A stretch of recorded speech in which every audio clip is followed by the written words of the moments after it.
Hello, welcome back to my channel, and today I'm going to be making a 1950s Halloween dress out of this tablecloth. And before anyone asks, no, I'm not wearing my glasses, it's because they broke and I need to get new ones. So I've had this tablecloth for probably like 2 years now, and it is about time to turn it into a dress. I got this for probably $5 and it is spectacular. Let me unfold a little more of this. The middle is awesome, and all of the edges are awesome. And there are just so many possibilities. I love the vintagey vibe of all of the illustrations on here, and it just screams 1950s retro Halloween to me. So what is the style of the dress here? Obviously we love a full skirt. For the bodice, I'm going to be using the pattern that I made in this video on how to draft your own bodice pattern. Then for the sleeves, I want them to be short and puffed because that shape kind of reminds me of a little pumpkin, you know? At this point, I'm still debating whether or not I want to do a pleated skirt or a gathered skirt, so we'll see which way I go. And for the closure, I want to do a zipper going down the back. So this drawing gives you the shape and all that, but it doesn't actually show you the pattern on the fabric, which is going to be a really fun component of figuring out this dress, because I need to decide where on this tablecloth I'm going to cut different pieces out. So because it takes the most fabric, I'm going to cut the skirt out first, and I'm going to use basically a long rectangle having this border at the hem, but I'm going to have to figure out how I want to cut out the bodice and the sleeves. I definitely want there to be a symmetrical pattern in the middle of the bodice and probably also on the back. So that'll all be really tricky to figure out how I'm going to put the pattern pieces on this so I can still fit everything. So I'm going to start by cutting out the skirt, and then we're just going to play around with the bodice pattern, and I'm going to make the sleeve pattern. So let's Halloween it up, shall we? Alrighty, we have my mannequin friend Nancy here to help us out, but I'm not going to need her for a second, so sorry about that, Nancy. For the skirt piece, as far as the length of this rectangle, I want it to be pretty much as long as I can get it. Ideally, I want like minimum 3 times my waist measurement would be my preference, but we'll see how much I can get out of this. So where there's the corner of this tablecloth, I want to cut off the border here so that it's all the orange bit and the black bit. I don't want anything on the side. So before I cut, let me just see how that's going to work. I'm going to measure how long the orange edge is on the long side. Okay, we have somewhere in the realm of like 81 inches, which is pretty solid. So that means the hem of the skirt would be 80 inches. So when you're looking at the dress head on and you kind of like pull the skirt out, that's like 40 inches across on the bottom, which is like this much. And that's pretty solid. I'm good with that. For the length of the skirt, I want it to be pretty much exactly the same as the skirt I'm wearing right now. So I'm gonna see how long that is. This is like 25 inches long, so then I'll add a little seam allowance, 26-ish inches. Let's see how that is on here. I will have to cut into the design on the middle of the tablecloth a little bit, which is less than ideal, but I think that's okay. So do I rip this? Like, I just need a long rectangle and this should be rippable fabric, but I don't know if that's too unreliable. No, we're gonna be good. We're gonna cut it properly. And you know, if I preserve one of these corners here, then that can be the middle of the bodice. You know what I'm saying? With a big jack-o'-lantern in it. Hello. Okay, we're gonna cut. We're going to the floor.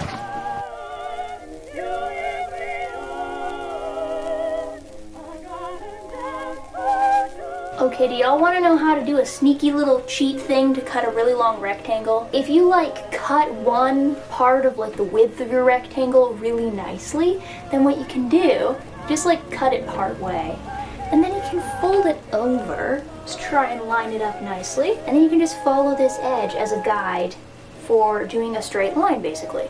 And then we just go snippy snippy. And then when you get to the end of your guide, you basically just do it again. So as long as you have like a good straight edge on one side to line it up nicely, then this is a pretty consistent way of cutting a long piece. You do need to do a pretty good job on your first cut though. I don't know if some of you maybe think that this is more work, but for me, I find it easier than needing to like go down and draw the whole line on the whole fabric, especially if it's a really big piece.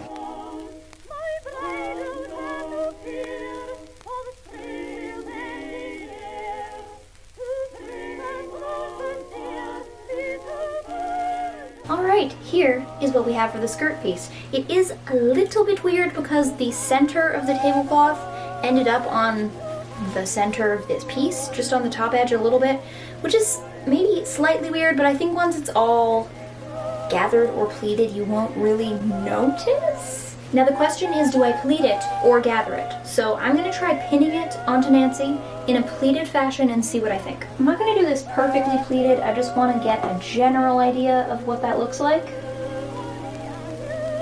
So only things I'm thinking here is if I do this pleated, then it either has to be quite mathematical to figure out how much to overlap the pleats and all that jazz for it to actually meet my waist size, or it needs to be like exactly, like the length of this piece needs to be exactly 3 times my waist measurement. Okay, what do we think? I mean, she's cute. She is cute. I personally do like the look of an unironed pleat. Like when they're really crisp all the way down, it's annoying to maintain, and also like I think that this looks cute. So it can be like that, or I can like, it can be all scrunchy bunchy, you know what I mean? Like that. I think I want to do pleats. I think I do. So the only thing that changes here is that now I need to make sure that the length of this strip is 3 times my waist measurement plus seam allowance. It is slowly getting a little dark, so hopefully we can just finish a little bit of this before it does. So my waist measurement is generally like 25 inches, but it fluctuates a little bit. So I'm gonna make the waist of this dress 25.5 inches because I can always put a belt on it. So I need the length of this skirt piece to be 3 times 25.5 is 76.5. plus 1/2 inch on each end for seam allowance, so 77.5 inches is what I want this to be. So I'm just gonna have to cut 4 inches off of this and then we should be good. All right, we've just cut a little strip off, so the skirt should still be plenty full. So here's what we have for our skirt piece. I am quite happy with that. It's definitely starting to get dark, so I'm gonna wrap up for this evening, but I'll see you again to cut out the bodice and the sleeves. Alrighty, let's cut out a bodice. So this is the pattern I made in my bodice drafting video, but I actually do want to change the pattern for the back just a little bit. Main thing is that there's 2 darts on the back piece, and I just want there to be 1. Reason being that there is a closure in the middle, and it just looks a little chaotic with that many seams. I'll show you an example. So here's a dress I made. I am absolutely obsessed with it. However, this isn't even a back closure, it's just a seam because of the way I did the neckline on this one, but you can see it's just a lot of seams when there's 1 in the middle and there's 2 darts there and a dart by each arm, and it's a little much. So I would love if I could get rid of the side one. I think it would just then look a lot less chaotic. I have also made a dress with this pattern that doesn't have a seam in the back, and then I think having the 2 darts still looks pretty nice. But anyway, since this dress is gonna have a center back closure, I don't want it to have the arm darts, so we're going to fix that. This is a bit of a trial thing, and I don't actually know how well this is gonna work, but I'm pretty sure that this is gonna do the job. So I have some more paper to trace my original pattern onto so that I don't change the original. I'm just gonna use a couple random objects to hold this down a little bit better.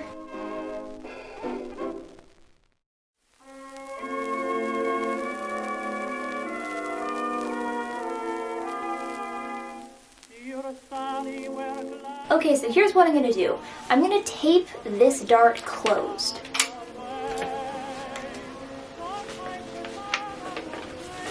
Alright, now that I have that taped closed, this is obviously shaping itself a little weird because that dart was there for a reason. So what I want to try and do is compensate for the way it's behaving here by cutting this slit a little higher to try and get this to lay a little bit flatter. Basically, cutting that higher has made this dart bigger so that it's now compensating for the fact that this dart isn't really there. Also, this dart was so small in the first place that I don't really think it'll make a huge difference in the fit if I don't get this perfectly flat. But I think what I'm going to do to make it lay even flatter, I'm quite honestly just going to pull on this so that it is the way that it wants to be, if that makes sense. So I basically just pulled it flat to release the tension of this spot, and it just did a little tear right there. So now what I'm going to do to fix that is just tape that closed. So because this tore downward, that means that the waist has gotten a little bit longer. So what I'm going to do now is go down to the waist and cut a piece off that's basically the same shape and size as this tear. So I've put a piece of tape on this side of the tear, and I'm going to put another piece on the other side so it's not sticky. And that should be good for this pattern. Now we're going to trace the pieces onto our actual fabric. I have the fabric laid out so that the wrong side is up. That's just because it's a little bit more faded, meaning that I can trace my pattern using a pen because I don't have a chalk pen. Now I'm going to start with the front piece. In the middle of the tablecloth there's this really nice symmetrical area, so I want this to be the middle of the front of the bodice. This bodice pattern is mirrored, so I'm going to line up the straight edge with center of the design. And I'm just going to use a few random objects to weigh this down. And now I'm just going to trace it.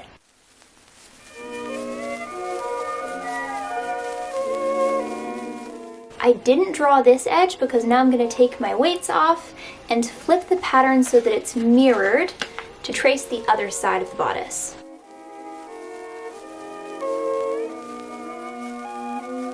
Then for the back piece, if I move a little further down on this fabric, there's another symmetrical section right here. I mean, this bit's not totally symmetrical, but it still is mostly symmetrical. I'm gonna see if this fits here. It does not. Gosh darn it. Okay, let's try looking at the side of the tablecloth. Ooh, we did look at these corners earlier, and the corners are not bad. However, it might be a little bit weird that the black is on the bottom and the orange is on the top, because on the front it's the other way around, and would that be too odd? Okay, I have an idea. Maybe I cut this back pattern piece in two so that I can cut the bottom out of orange and then I can cut the top out of this corner section. Aha, I might be an evil genius. Let me see if I can make that line up nicely with where the orange and black split is on the front.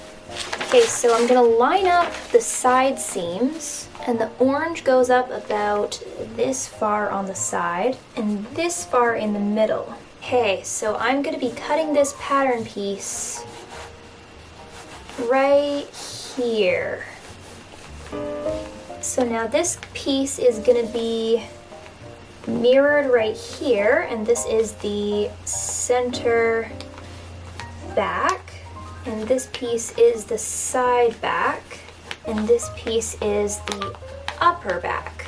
This is part of what I really like about using tablecloths as fabric, is because you kind of have to work with the material and you can't just go buy more of it, which in some ways you might see as a restriction, but I like to look at it as a way to encourage creativity. Little did I know I would be cutting this one pattern piece into 3 pattern pieces, and I actually think I'm gonna have a lot of this fabric left at the end. Okay, so now we're gonna use this corner section for the upper back. And I am still gonna get some of this orange for a triangle closer to the neckline, and I think that that will look cool. For this piece, because I need to line up the V really nicely, I think I'm actually gonna fold the fabric in half. I'm gonna line up my pattern piece with the fold of the fabric so that it's mirrored. If I cut this out right now, it will be even on both sides, but I do want the tracing lines on the whole piece. It just makes it a little bit easier to sew evenly, so I'm going to flip this over so that I can trace it on the other side as well. Now I can unfold it and cut it out. And in case you're wondering, I'm probably giving this like 1/3 of an inch of seam allowance.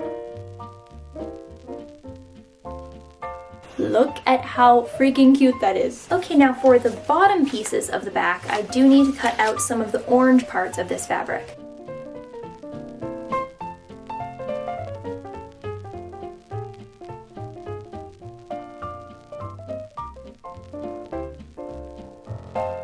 Now I'm going to go back and cut out the front.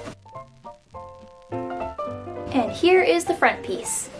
So as some of you might know, I do like to wait to make the sleeve pattern until after I've sewn the rest of the bodice together. The reason I do this is just because, kind of depending on how the fabric decides to lay and if it decides to stretch a little on the bias, it just helps me figure out the sleeve measurement a little more accurately. So I'm going to start sewing this together with a back stitch. I'm going to do the whole thing by hand, and then once the bodice is all assembled, we can cut out pieces for the sleeves. So I did screw up a little, and I forgot that I needed to cut the pattern for the back down the middle for there to actually be a closure. So I just had to cut the piece without seam allowance, so I'll just have to make the seam allowance very tiny.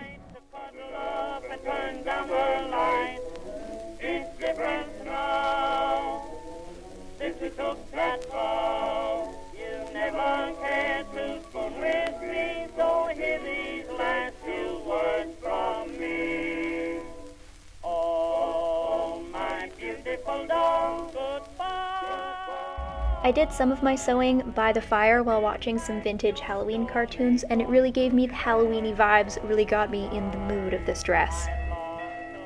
Once I was done sewing the main seams, I went and folded them under and sewed them in place with a whip stitch. This is sometimes called felling, and it just helps the seams be a little bit cleaner and makes them last longer. I've been gradually working on sewing the bodice of this dress, and here is what we have currently. I do have this other dress underneath, but I'll try and just show you what it's looking like. Here it is, obviously not actually done up in the back, but it is looking pretty nice. Now, of course, we need sleeves, but we haven't actually made the sleeve pieces. So what I'm gonna do is measure the arm's eye of the bodice. So I'm just gonna start at the shoulder seam and measure my way around. It's about 16.5 inches, and I want the sleeve to be puffed, so I'm gonna be adding some inches to that measurement. So I'm gonna draft out a sleeve pattern using that measurement on some paper on the floor, and I'll show you how I'm gonna do that. This piece of paper I have actually isn't quite the right dimension, so I'm gonna cut it and tape it together.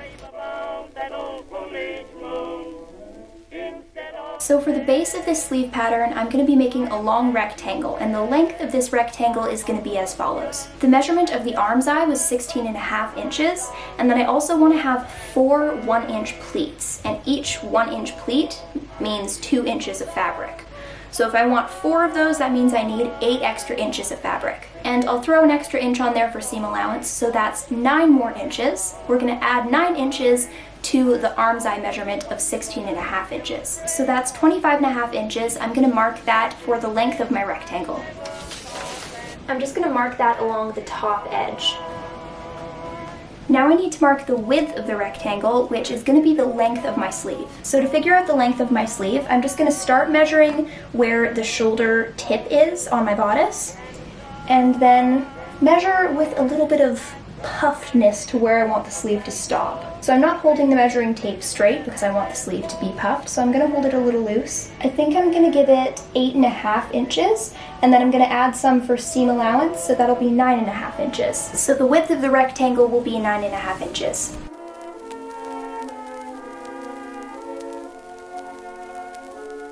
And I'm just going to use my measuring tape to draw a straight line between all of these points to draw out my rectangle.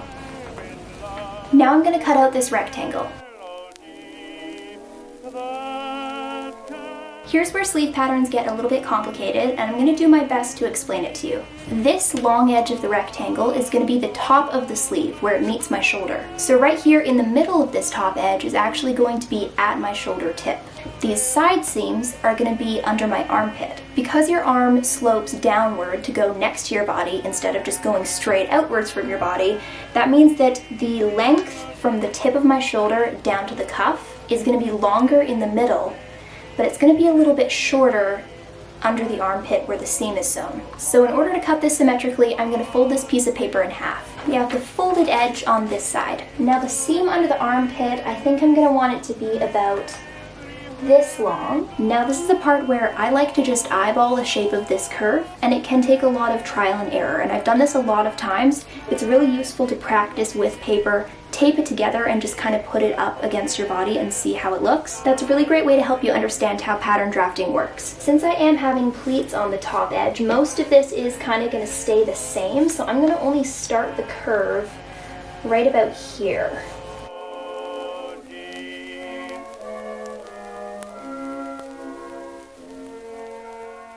Now I'm just going to cut along that line. Now I'm going to unfold it to see what it looks like. This isn't a terribly drastic curve, so I'm not sure. I might actually make it a little bit deeper. Something you need to know is that this only really works for gathered or puffed sleeves. The reason being that if you measure the length of this rectangle to be the exact measurement of your arm's eye, once you actually cut this curve in, that makes this line longer, because if you straightened out this curve, that would be a longer measurement. But I basically always and only do sleeves that have at least a little bit of a puff in them, and I'm going to be pleating this on the bottom edge too. If you were making a fitted sleeve, you'd probably want to do this, and then once you've cut your curve, measure it again, and then cut off some of the extra. I don't know if that really makes sense, but that's kind of the best way I can explain it. You also wouldn't want to just cut these sides straight. You'd want them to taper inward towards the bottom of the sleeve. You'd need to separately measure what the cuff size of your sleeve needs to be if you actually don't want it to be gathered or pleated. But anyways, for my puffed sleeves, this will work beautifully. For the finishing cuff edge of my sleeve, I'm just going to cut out a little strip. For the length of this strip, I'm going to measure the circumference of my arm where I want the sleeve to end. That measurement more tightly is like 10 inches, but of course I don't want this to be super duper tight because I need it to be easy to put on. So I'm going to do more like 11 inches so that I can actually slide it onto my arm pretty easily. And then another inch or so for a seam allowance, so that'll be 12 inches. I want the width of the cuff for this sleeve to be ½ inch, so I'm going to do ½ inch times 2, that's 1 inch, plus 2 seam allowances, so 2 inches. We want the strip to be 2 inches wide. There we go, now we have our cuff piece and our sleeve piece, and I just need to cut 2 of each of these out of my fabric. I would like to acknowledge my inconsistency in the fact that I added seam allowance to the actual pattern for the sleeves, but not for the bodice, so you can do it either way, it just depends on your preference. Why, he's the perfect fool there was. Then for everything she does, she waits till Saturday, then... Hello, it's another day, and I'm going to start assembling the sleeves. So the way I want to assemble these is I'm going to start pleating them into the cuffs. So I think it's going to be easiest to start assembling the sleeves before I add them to the dress. So I'm going to start by pleating this cuff end to our cuff piece. So I'm going to find the middle of this piece and pin it to the middle of this piece so that I can start pleating from there and work outwards. So I'm going to fold this in half to find the middle, and I'm just putting a pin there, and I'll do the same with this piece. Now I can line the middle of these pieces up with each other and put that center pin through both of them. I'm going to do a box pleat in the middle and then knife pleats outward from that. So I'm going to need a measuring tape so that I can make it exactly the same on the other sleeve. Hi Mabel! How's it going, Mace? You want to say hello? So I'm going to measure ½ inch to either side of this center point. So I'm putting a pin in ½ inch away from the middle on each side. Then I'm going to fold the fabric inward and fold back outward right at the center point. And I'll pin that in place. And I'm going to make a pleat in the other direction on the other side. So there's a box pleat, but it's from the inside. So when this is actually folded open, it's going to be more like that. Now my other pleats outward from that, I'm going to make 1 inch. I like to use tons and tons of pins when I'm pleating. There we go, it's looking good, and it's slowly getting closer to fitting the cuff. The last pleat doesn't quite meet the exact inch measurement perfectly, so I'm just going to pin it to the end of the cuff and then sort of pleat over just whatever excess fabric is left. There we go, the cuff of the sleeve is completely pleated. Now I'm just going to sew a straight line along this edge using a back stitch. And I'm going to repeat this whole process with the other sleeve.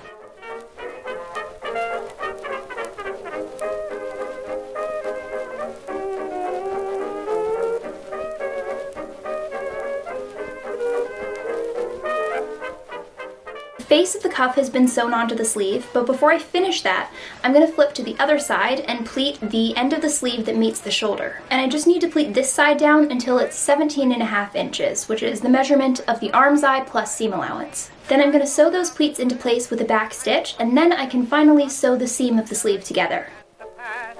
And give myself a hug and squeeze as I look in the glass. I love me, and my love doesn't bore. Day by day, in every way, I love me more and more. I take me to a quiet place, I put my arm around my waist. If me gets fresh, I slap my face, I'm wild about myself. I've sewn the main seam for the sleeve together, and it's still inside out. Now let me show you how we're going to finish the cuff. We want to use this piece to encase this raw seam. So I'm going to fold it over a little bit, and then fold it over again to cover up the raw edges. Then I'm going to use a whip stitch to sew it into place. I'm going to do this all the way around the cuff, and then it'll be really nice and clean from the inside and the outside. Also, can we talk about how well this little green trimming piece worked out for the cuffs? So we'll finish off the cuff and repeat that on the other sleeve, and then we can sew them both to the bodice.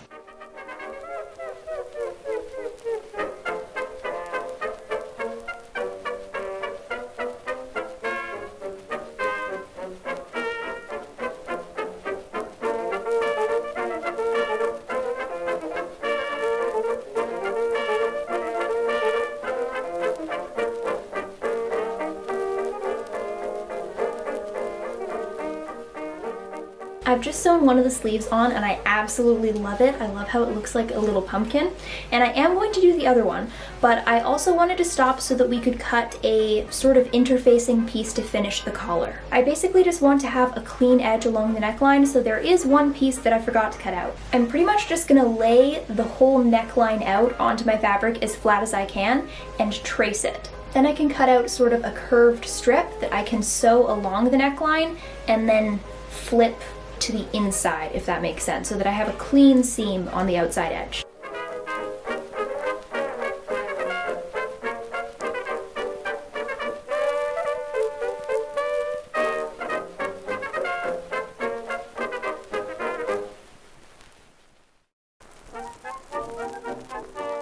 To do the neckline, I'm just going to sew the interfacing piece right sides together with the neckline of the dress.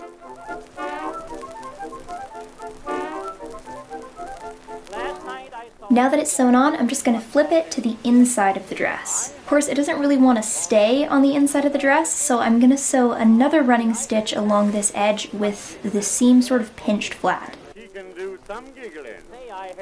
I'm also cutting a couple little notches here on the inside of the seam, because that just allows the fabric to move a little bit more freely, especially once this is folded over.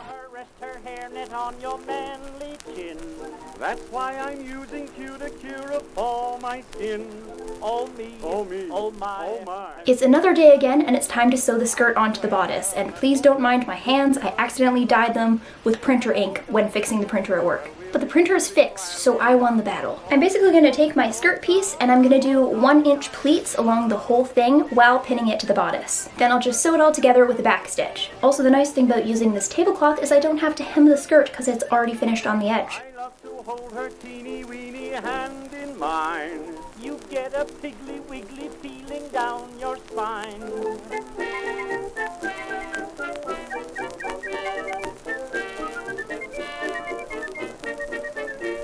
Have all your nerves unstrung. Well, we'll be... Alright, the skirt is sewn on and it looks so freaking cute, and I've tried it on. It looks fabulous. I'm so excited to show you when it's all done, and we are very close to the finish line. For the closure, we have a little bit of a pickle. So here is my zipper, and this is not going to be long enough to go down the whole back of the bodice and also the skirt, so here's what I'm going to do. Okay, so here is the back of the dress, and the zipper is long enough to do the skirt closure and then all the way up to the top of sort of this first orange section, like halfway up the back. So it's going to go up to there, and then the rest of it up until the back of the neck, I'm going to have to do some buttons. Of course, this doesn't actually have enough to overlap, so I can't do buttons like that, but here's what I'm going to do. I'm going to do like a tiny little rolled hem on the edges of this opening, and then I'm going to put buttons on one side, and then I have this black cord stuff that I can use to make little loops on the other side that can hook around the buttons. And no, I'm not doing a placket to cover the zipper or anything, and I was never going to, because this zipper is like exactly the right color, and this dress is already so busy with so many different patterns and stuff, you are not going to notice the zipper at all. So basically, I'm going to sew the zipper in using a back stitch, and then we'll do a tiny little rolled hem to finish the rest of the opening. We're resourceful around here. We do what we have to do. Weird things happen with sewing projects. They always do. And could I have avoided some of these weird issues by doing a mock-up? Sure. Sure, I could have, but I'm not really a mock-up person. You know what I mean? I'm sometimes a mock-up person, but not usually. Anywho, let's do the closure for this dress.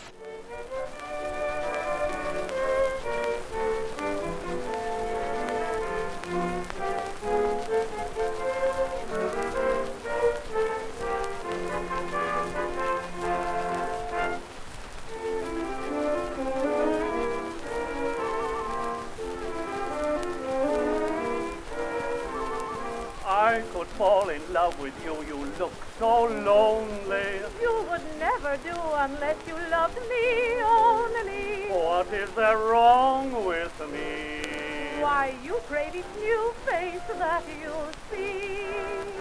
But with a girl like you, I could be true. That never can be. Okay, so I'm wearing the dress, and there is a little bit of a situation. A couple things we need to do here. So from the front, fabulous. From the side, however, there's this weird little thing happening at the back, and we don't like that. So I think what I'm gonna do is do like a tiny little dart to kind of bring this black section down a little bit. And fortunately, I don't have to do this right where the zipper is already installed. I can basically like make a dart right where the gap before the first button is to just bring it down a little bit. And I think that will fix the problem and flatten the back, and then it will be fabulous. Other small thing is the skirt in the back. So I do need to sew together the little bit of the skirt below the zipper, but I kind of think that it would look better if it just flared out a tiny little bit more in the back. So I think I might cut out a little triangle of the leftover tablecloth to put in right there like a little gore, and I think that that will just make it be shaped that tiny bit better. These are all the little things that go into making a custom dress, so I think once I stick a little gore in there, make a tiny dart on the back, we will be good, and the dress will finally be done.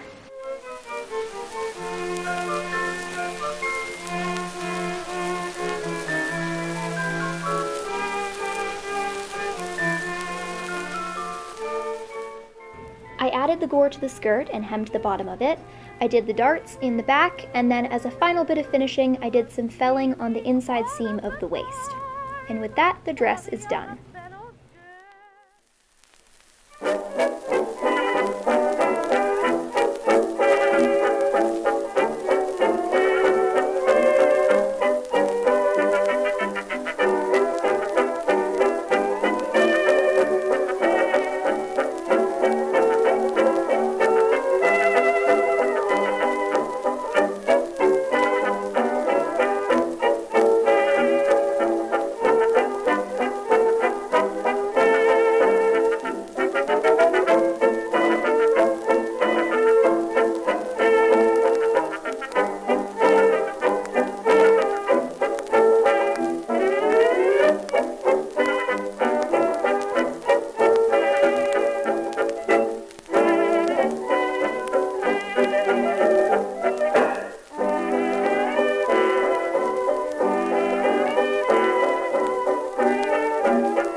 That is my completed 1950s Halloween dress. Now, as we always do, we'll talk about the things that I like about this dress and things that I would change. As far as the actual look of this dress, I would literally not change a thing. I feel so freaking adorable wearing this. The sleeves, I feel like, look like little pumpkins, and I love it so much. And though I love the final look of the dress, there was definitely a little weird thing happening with the back, and I'm quite sure that that's because of the way that I changed the darts for the back, and I should have known that that was gonna happen. And it turns out to not have really mattered if there were more darts anyways, because the fabric is so busy that you just wouldn't have noticed them at all. Then of course there was the zipper being too short, but I think it actually still looks really cute in the back. It's just a little more difficult to put on. So I suppose we learned that with my bodice pattern, for me, I need to not get rid of those second darts in the back, or I need to find another way to get rid of them. And the fit of the bodice actually turned out being awesome. I'm wearing it with this belt, which you saw earlier. It also looks really cute without the belt, but I am just obsessed with this belt on everything. Honestly, I feel like I am Halloween. You know what I mean? Like, I could be Halloween for Halloween. Like, someone's like, hey, I like your costume, what are you? Oh, I'm Halloween. What do you mean you're I am Halloween. Like I'm Halloween for Halloween. So now I'm tempted. Or I wear this with a witch hat for my witch costume. or I do what I was going to do in the first place. We'll figure it out. Also, I hope you enjoyed a little bit of Ethy cameos, my pit bull. In the reveal, she's freaking adorable, and I feel like she goes with this outfit. So anyways, if any of you find an awesome tablecloth or a curtain or something, and you turn it into an amazing dress, please send me a picture. You can totally send it to me on Instagram at Miranda_Milner. The link is also in the description. A few of you have sent me pictures of things you've made based on my videos, and I absolutely love it when you do. I hope you guys have an awesome Halloween, and also please tell me what you're gonna be for Halloween in the comments. So that would be it for today. I hope you enjoyed this video. Please comment, rate, subscribe, and all that jazz, and I'll see you guys next time. Bye! Nancy, my love!